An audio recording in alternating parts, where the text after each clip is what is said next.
Bonjour à toutes et à tous. Alors je voudrais d'abord remercier la EEPS pour cette invitation et puis la mise en place de ce rendez-vous qui est toujours très intéressant et puis qui nourrit beaucoup l'évolution, je pense, de notre discipline et puis les liens entre recherche et pratique.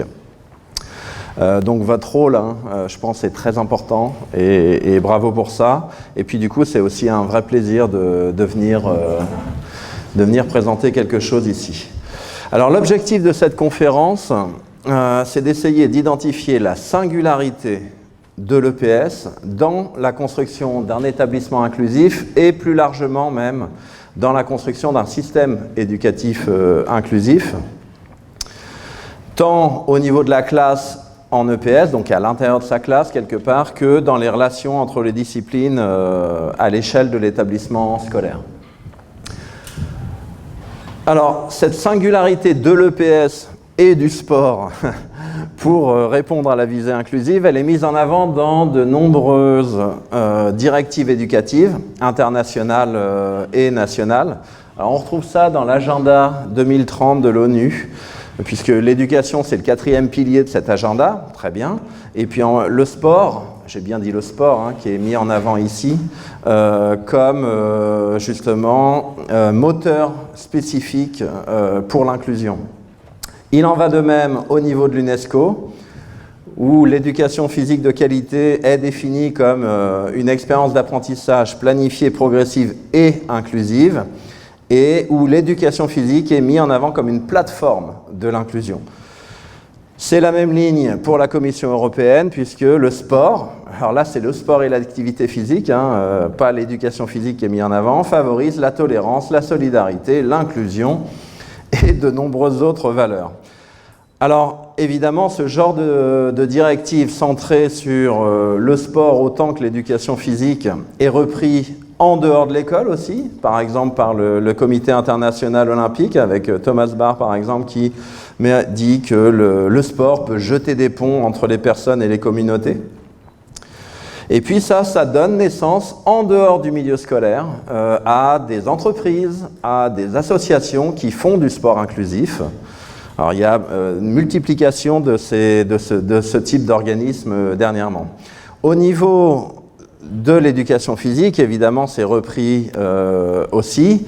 Alors, c'est repris en France, mais plus largement dans quasiment tous les pays européens, dans tous les textes officiels qui régissent l'éducation physique. Et là, je vous ai pris donc l'exemple français, luttant contre les stéréotypes sociaux ou sexués et résolument inscrite dans une école inclusive.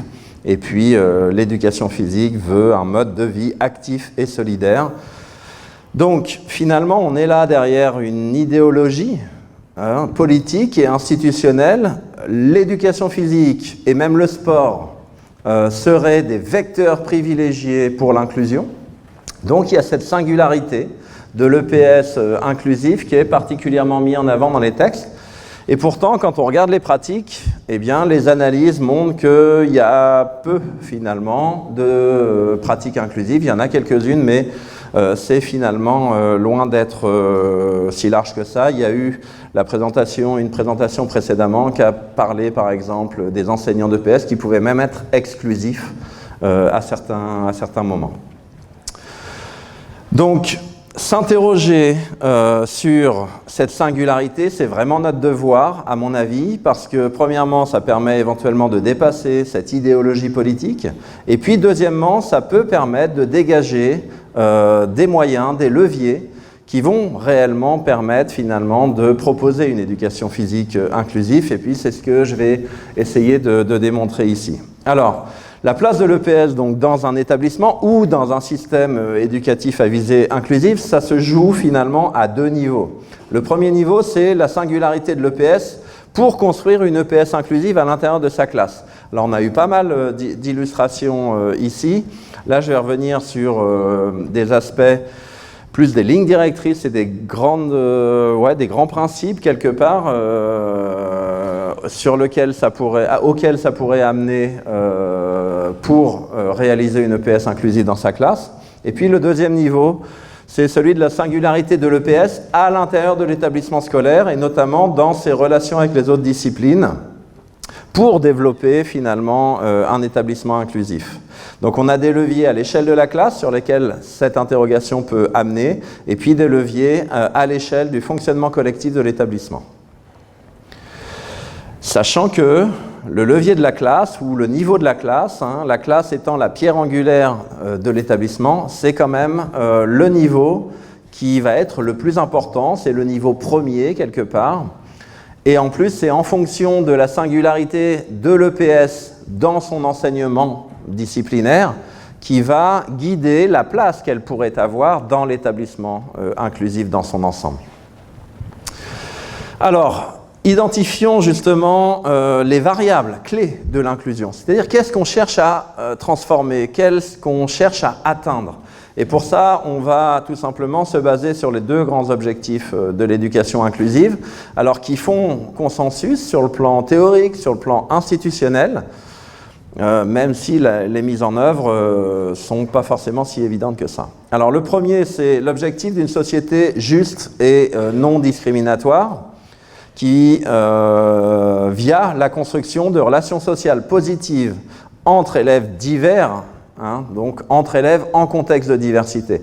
Et on part du principe que la création finalement d'affiliations entre élèves divers va permettre une évolution de construits comme les attitudes interpersonnelles et intergroupes, une évolution des stéréotypes et puis une évaluation aussi des valeurs. Et ces éléments-là, le gros avantage qu'ils ont, c'est qu'ils se projettent potentiellement au-delà de la classe et plus tard. Et on est donc dans cette visée inclusive. Donc cette visée inclusive, elle passe par la transformation de ces trois éléments, les attitudes interpersonnelles et intergroupes, les stéréotypes et les valeurs.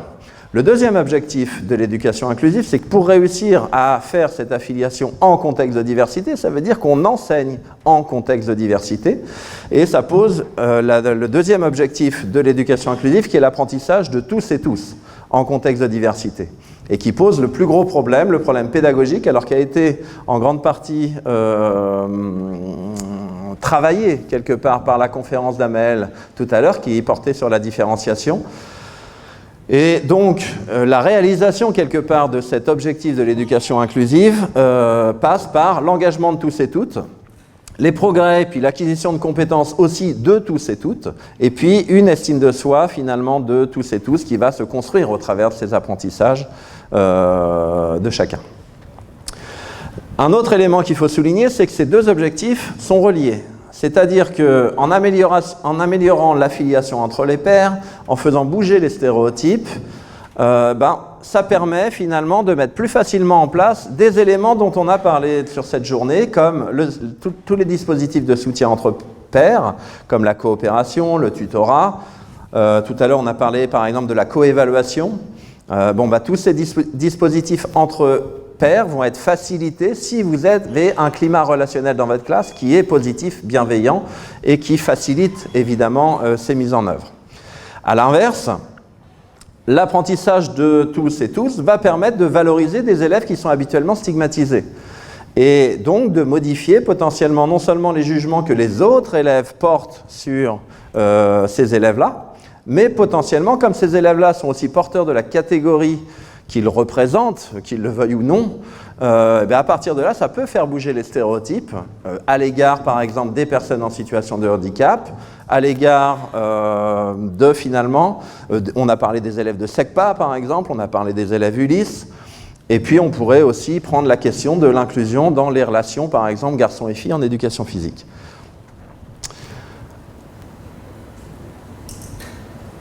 Alors, certains éléments, comme je l'ai dit, ont été traités au niveau de l'apprentissage de tous et tous, et puis il y a aussi d'autres éléments plus approfondis dans le livre qu'on a donc co-dirigé avec Amael. Du coup, moi, je vais plutôt choisir de répondre, et ça va complémenter du coup l'intervention de tout à l'heure, le premier objectif. Je vais choisir le premier objectif parce que, premièrement, c'est l'objectif principal de l'inclusion, l'objectif final. C'est-à-dire que l'apprentissage de tous et tous, il vise aussi à inclure dans la société ailleurs et plus tard. Donc l'objectif final, finalement, c'est la réduction des discriminations et c'est le changement sociétal qu'il y a derrière cette école inclusive. Et puis voir que ça peut se travailler spécifiquement en éducation physique. Alors, une hypothèse qui est souvent proposée pour dire l'éducation physique c'est important et c'est spécifique, singulier dans la construction de l'école inclusive, c'est l'idée de la valorisation des élèves à besoins éducatifs particuliers sous prétexte que l'éducation physique sollicite un registre de ressources différent de ce qu'il y a dans les autres disciplines scolaires. Donc c'est une hypothèse qui est séduisante évidemment, mais c'est loin d'être une évidence scientifique, puisque la plupart des travaux qui testent les effets d'une inclusion sur divers publics au sein de séances d'EPS mènent à des résultats qui sont souvent finalement difficilement significativement positifs, c'est-à-dire qu'on a parfois des évolutions, mais elles sont rarement de grande ampleur, voire même des résultats relativement neutres, et même certains résultats significatifs négatifs avérés. Autrement dit, l'inclusion amène à davantage de jugements négatifs à l'égard du public qu'on cherche pourtant à inclure dans les classes. Et ça, c'est dû au changement de cadre de référence, au changement de type de comparaison sociale que les élèves vivent, puisque si je suis par exemple élève de SECPA, on me met, donc, habituellement j'évolue dans un bassin qui n'est constitué que d'élèves de SECPA, et puis on va me mettre temporairement, souvent en éducation physique, avec les autres élèves. Et ça augmente le standard de comparaison auquel je peux me comparer, et ça va avoir tendance à miner mon estime personnelle. Donc, c'est assez bien expliqué, mais c'est du registre de l'intégration, c'est-à-dire que les élèves de SECPA sont dans une classe qui a des stéréotypes négatifs souvent qui y sont associés, et puis on va venir les inclure, souvent en groupe, tous ensemble, ou en tout cas quelques-uns ensemble, avec d'autres élèves. Et du coup, ils sont à l'intérieur de la classe comme des individus en particulier. On reste sur des relations intergroupes finalement, pourtant au travers d'une classe qui vise à les inclure. Du coup, difficile de les valoriser puisque ces standards de comparaison, éventuellement les normes communes qui vont être demandées à tous les élèves et y compris aux élèves de SECPA font que ça ne va pas forcément être si facile que ça de les valoriser. Et puis même si on arrive à les valoriser, eh bien on se rend compte que ça peut entraîner ce qu'on appelle des phénomènes de compensation qui vont quand même créer de la discrimination. Alors ce processus, on l'a testé dans une étude là, en 2013, où en fait on valorisait en manipulant le feedback qui était donné aux élèves, en valorisant justement les élèves de SECPA. Donc on les valorisait sur la dimension éducation physique, on leur disait que c'était un parcours de basket, puis on leur disait que ça servait à montrer le niveau global en éducation physique, et puis évidemment il y avait un retour positif qui était fait à l'égard des élèves de SECPA. Et en fait cette valorisation, elle entraîne bien effectivement des jugements plus positifs des élèves ordinaires à leur égard sur la dimension éducation physique, mais ça entraînait aussi plusieurs compensations, et notamment une première compensation qui est la survalorisation des élèves ordinaires quand on leur demandait de s'interroger sur leurs compétences au niveau académique. Autrement dit, ils recadraient la hiérarchie sociale. Suite à la valorisation des élèves de SECPA, ils se percevaient, élèves ordinaires, plus forts finalement sur la dimension académique. Et puis ça ne se limitait pas à ça, puisqu'ils minoraient, donc ils discriminaient encore plus fort les élèves de SECPA sur la dimension académique, qui est pourtant la dimension statutaire qui est déjà stigmatisante pour eux. Autrement dit, plus de discrimination et aussi un renforcement des clivages intergroupes, autrement dit, plus d'exclusion. Donc même en cas de valorisation, quand cette valorisation elle est collective ou elle se fait dans un environnement où le clivage intergroupe reste saillant. Clivage intergroupe qui reste saillant, ça veut dire que à l'intérieur de la vie de la classe, quand on introduit par exemple des élèves de SECPA dans cette classe-là, on reste quand même sur des relations qui sont avant tout intergroupes. Un élève ordinaire, quand il s'adresse à un élève de SECPA, il sait que c'est un élève de SECPA et les clivages sont saillants parce que l'inclusion justement est temporaire et parce que certaines différenciations sont liées à la catégorie d'appartenance. Et il n'y a rien de pire d'ailleurs que de différencier sur la base des catégories. Parce que dès l'instant où vous différenciez sur la base des catégories, vous faites ressurgir cette catégorisation intergroupe, et du coup vous entraînez tous ces phénomènes de compensation, y compris quand vous les valorisez en fait. Donc la différenciation ne peut finalement être inclusive que quand elle porte sur des élèves, alors soit tous les élèves, alors il y a différentes possibilités de différenciation, soit sur tous les élèves avec un traitement universel et commun, idéal, Et puis même sur des différenciations individuelles, c'est pas grave dès l'instant où d'autres potentiellement vont aussi bénéficier de ces adaptations-là. Et dans ce cas-là, la différenciation, elle est plus faite envers des élèves ordinaires ou envers des élèves de SECPA. Elle est faite envers des élèves qui en ont besoin, en fait, et qu'ils soient ordinaires ou élèves de SECPA. Et là, vous cassez, en fait, l'assaillance intergroupe. Et en cassant cette science intergroupe, eh bien, vous évitez tous ces phénomènes identitaires qui vont poser des problèmes en termes d'exclusion, et vous construisiez davantage ce qu'on appelle une communauté d'apprenants à l'intérieur de la classe. Alors ça, c'est typique, et je me permets une remarque sur la question de la gestion de la mixité de genre.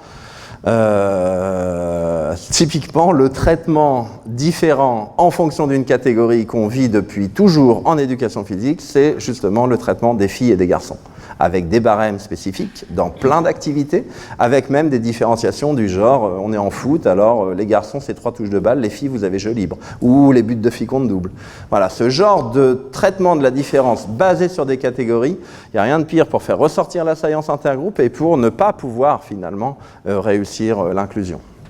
Et on se pose encore la question pourquoi les choses au niveau justement des inégalités, on va dire, entre garçons et filles perdurent. Du coup, cette hypothèse de la valorisation, on se rend compte qu'elle est... Alors, il faut l'encourager, hein. Il faut chercher à valoriser les élèves, mais les valoriser dans un climat, encore une fois, qui casse les sciences intergroupes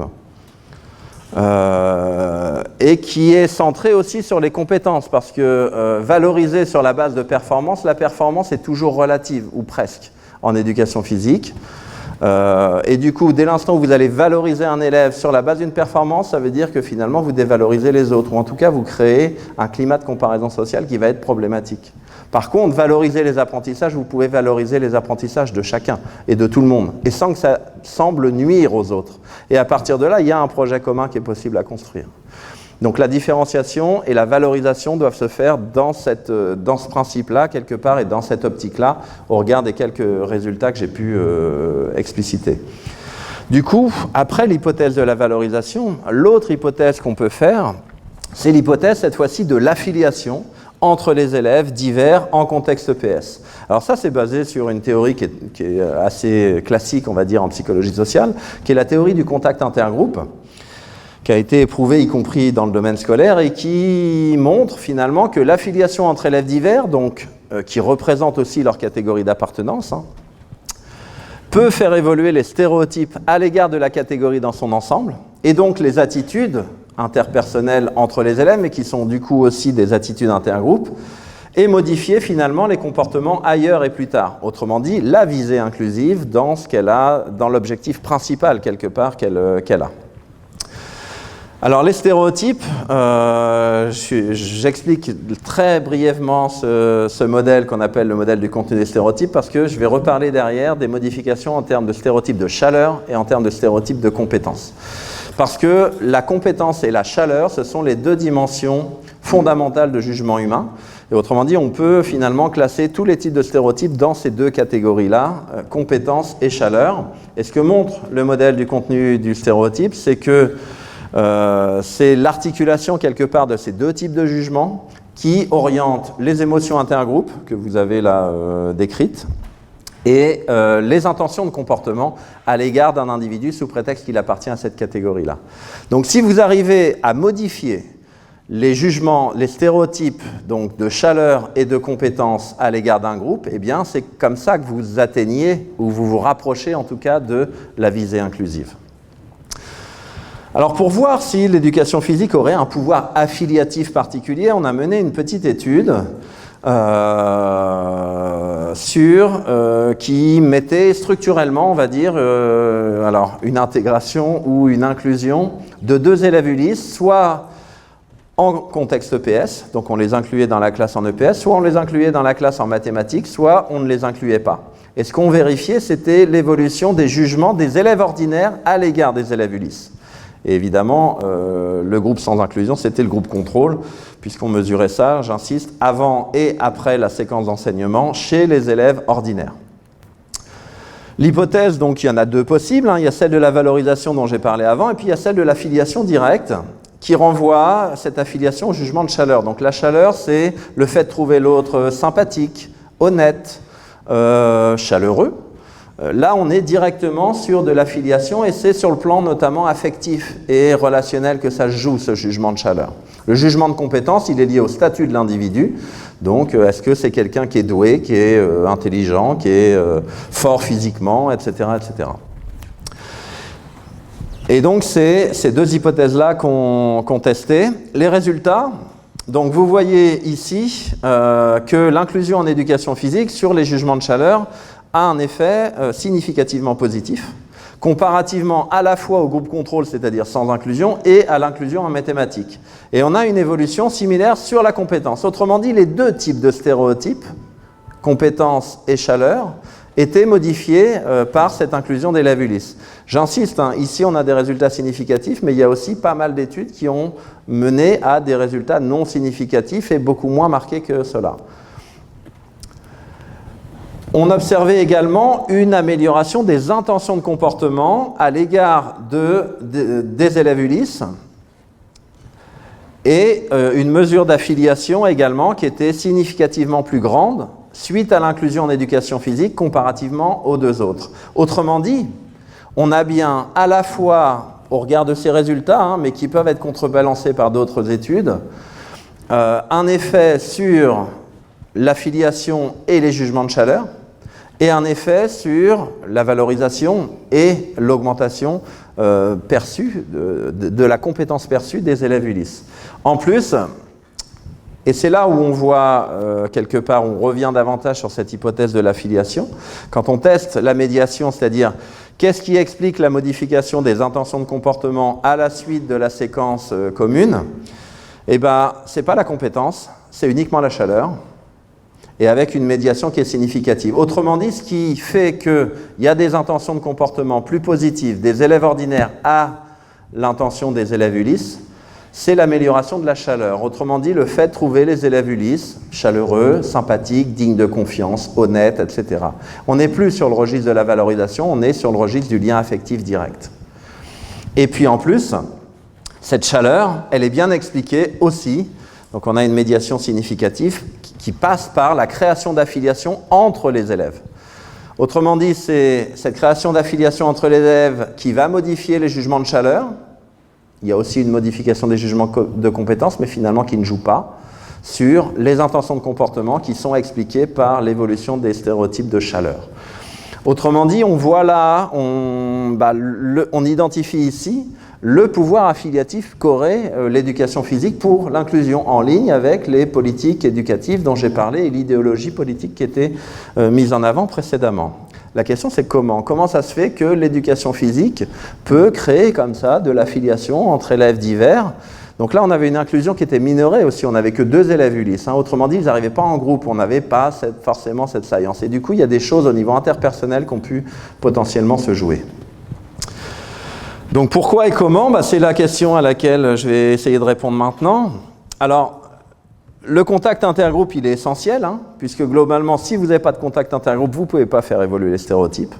Donc, il y a des méta-analyses qui le montrent clairement. Alors, l'effet constaté dans ces méta-analyses, vous savez, c'est quand on reprend plein d'études, toutes les études qui ont été faites sur le contact intergroupe, et puis on regarde en moyenne, est-ce que l'évolution, elle est positive ou négative ?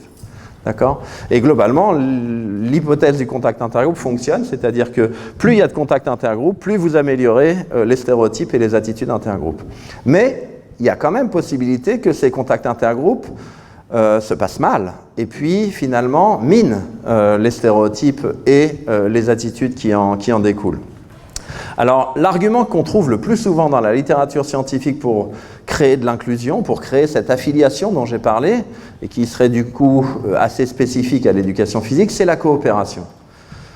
Alors, la pédagogie coopérative, c'est l'élément qui est le plus souvent mis en avant. Alors, c'est vrai, il y a des effets avérés sur le plan scientifique, notamment sur les relations sociales. Alors, les effets sur l'apprentissage, sur la réussite, c'est moins... on va dire moins important, les tailles d'effet sont moins grandes, mais elles sont présentes quand même.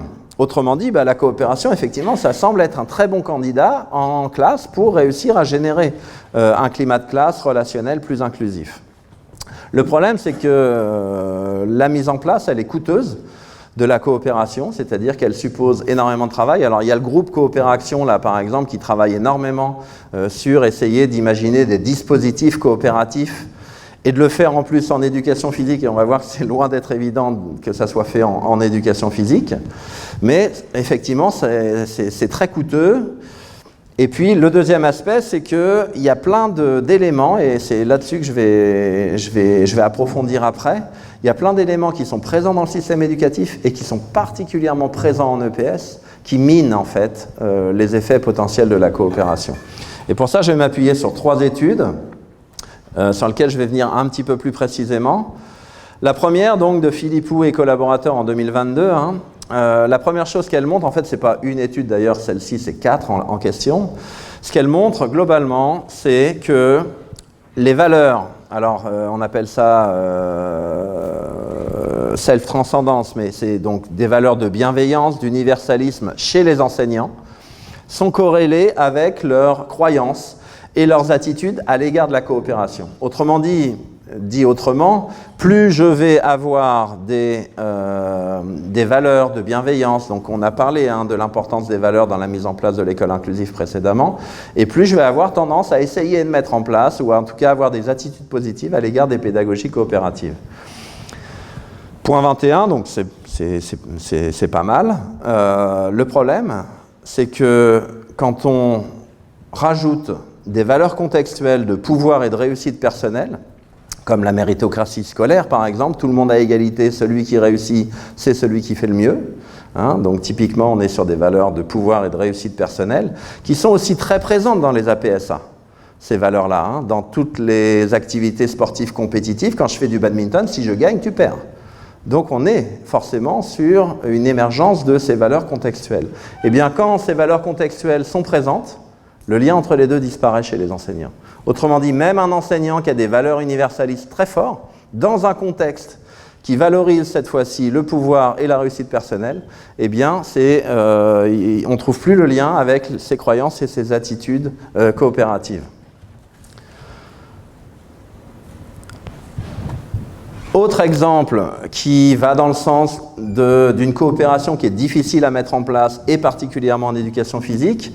Donc c'est des études en lien avec la thèse d'Océane Cochon-Drouet à la HEP de Lausanne, sur les effets du Jigsaw. Donc les Jigsaw, il y a eu une conférence qui en a parlé un tout petit peu, c'est passé très rapidement. Pour le dire simplement, c'est un dispositif coopératif, alors qui est très séduisant parce qu'il est très facile à utiliser, enfin il est assez facile à utiliser on va dire, et puis surtout il vise à régler les problèmes de statut dont on a parlé précédemment, c'est-à-dire que si vous faites coopérer des élèves puis qu'il y en a des bons et des mauvais, ceux qui profitent le plus, qui interviennent le plus, qui apprennent le plus, c'est les bons. Et donc il faut régler ces problématiques de statut. Et une manière de régler ces problèmes de statut qui est proposée ici dans le Jigsaw, c'est de faire des groupes d'experts, c'est-à-dire que les élèves, on leur propose une tâche collaborative dans laquelle il y a différentes compétences qui sont nécessaires pour résoudre la tâche collectivement, et puis il y aura des groupes d'experts dans lesquels ils vont aller pour acquérir cette compétence et ensuite l'enseigner à leur propre groupe. Et du coup, chacun devient indispensable au fonctionnement du groupe. Et donc on règle ainsi potentiellement cette problématique des statuts. Alors on a essayé de voir justement les effets d'une formation comme ça au Jigsaw et puis d'une mise en place du Jigsaw sur l'engagement moteur. Donc on a mesuré ça avec des accéléromètres. Et on a fait ça dans 2 types d'activités. Une activité qui était souvent citée dans la littérature scientifique, la gymnastique, pour des effets positifs de la coopération. Et puis une activité qui n'était jamais citée au contraire dans les articles scientifiques, comme si les sports de raquettes en l'occurrence dans l'utilisation de la coopération. Et ce qu'on observe, vous le voyez là, c'est que en gymnastique, le Jigsaw finalement préserve quelque part, ou évite la baisse en tout cas, de l'activité physique des élèves, alors qu'en sport de raquette, le Jigsaw donne des effets négatifs sur l'activité physique en raquette. Donc autrement dit, on a des effets positifs dans une activité qui est là, la gymnastique, et puis on a des effets négatifs significatifs sur l'activité physique en badminton. Autrement dit, là, la coopération mine l'activité physique des apprenants. Une autre étude qui va dans ce sens d'un effet ambivalent finalement de la coopération en EPS, C'est celle-ci, donc, qui, cette fois-ci, contrôle en facteur aléatoire le type d'APS. Donc, on a tout un tas d'activités physiques qui sont proposées, mais qui sont, dont l'action, quelque part, est contrôlée. Et on observe, en fait, deux effets d'interaction entre la condition Jigsaw ou contrôle et puis le sexe des élèves. Et en l'occurrence, ce qu'on constate, c'est que, donc toujours sur l'activité physique, hein, sur l'engagement pendant les séances, les filles profitent du Jigsaw, c'est-à-dire qu'il y a une augmentation de l'activité physique pour les filles quand on utilise le Jigsaw, alors qu'elle est en baisse pour les garçons. Donc pareil, l'ambivalence ici, puisque les effets positifs de la coopération, et ici plus spécifiquement du Jigsaw, sont opposés selon si on est un garçon ou une fille. Et puis deuxième élément important qui est là, c'est le dernier cadre rouge, qui montre que les effets du Jigsaw, qu'ils soient positifs ou négatifs en fonction du sexe finalement, baissent au fur et à mesure de la séquence d'enseignement. Donc les dispositifs coopératifs et le Jigsaw sont des choses qui sont lentes à mettre en place, et il faut faire des cycles suffisamment longs pour pouvoir mettre en place cela, et on se rend compte que plus finalement le temps augmente des séquences d'enseignement, et plus le différentiel des effets du Jigsaw disparaît. Autrement dit, il commence à être mis en place et il produit quelque part ici dans l'étude moins d'effets négatifs quand le temps est plus long. Donc deux modérateurs finalement aux effets de la coopération. Vous voyez, c'est plus complexe qu'on ne le pense. C'est-à-dire dire il faut faire coopérer, ça dépend du type d'activité. Ça dépend si on a affaire à des garçons et des filles, et la plupart du temps on a affaire aux deux, donc pourquoi on ferait gagner les uns plutôt que les autres. Et puis ça dépend aussi du temps d'implémentation. Donc vous voyez, la coopération, c'est pas si simple finalement de dire que ça serait la panacée, c'est plus complexe que ça. Et on identifie ici plusieurs modérateurs, et puis surtout, pour répondre à notre problématique, la coopération, c'est pas singulier de l'EPS. C'est peut-être même plus facile de mettre en place de la coopération dans d'autres disciplines scolaires. La plupart des activités physiques et sportives sont basées sur de la compétition. Autrement dit, mettre en place de la coopération, souvent ça se fait à côté quelque part de l'activité, et de temps en temps ça se fait au cœur de l'activité, mais souvent au prix finalement de la logique culturelle de l'activité, avec un compromis à faire. Alors, il faut soutenir ces dispositifs coopératifs dans un souci effectivement d'inclusion, mais il ne faut pas oublier quand même tous les effets négatifs que ça peut avoir. Et du coup, il faut peut-être trouver ce pouvoir affiliatif particulier de l'EPS ailleurs que finalement dans cette histoire de compétition et de coopération.